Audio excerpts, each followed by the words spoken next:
When people talk about the Red Sea crisis, they usually talk about the Middle East, Yemen, Israel, Iran, the Suez Canal.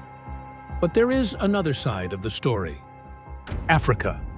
Because the Red Sea is not only a Middle Eastern waterway, it is also an African coastline, and some of the most important players sit on the African side. Look at the map. Egypt sits at the northern entrance through the Suez Canal. Sudan controls a long stretch of Red Sea coastline. Eritrea sits along one of the most strategic coastlines in the region. Djibouti sits near the Bab el-Mandeb Strait. Somalia and Somaliland sit beside the Gulf of Aden.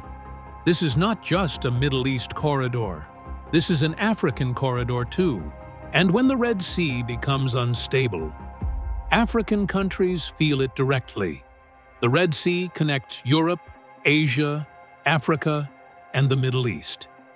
It is one of the world's most important trade routes.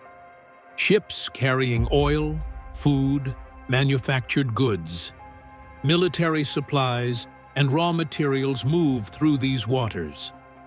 Page 12. When ships are threatened, routes change. Insurance costs rise. Shipping delays increase. Military patrols expand.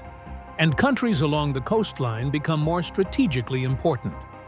That is why Africa cannot be left out of the conversation. The Horn of Africa sits beside the southern entrance to the Red Sea. Djibouti, Eritrea, Somalia, Somaliland.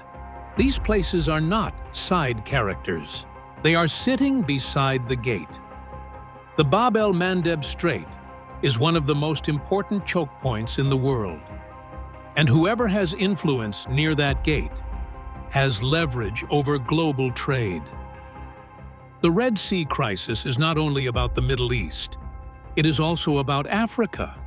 Ports, coastlines, military bases, shipping lanes, and the countries sitting beside one of the most important corridors on Earth. To understand the Red Sea, you have to understand the Horn of Africa.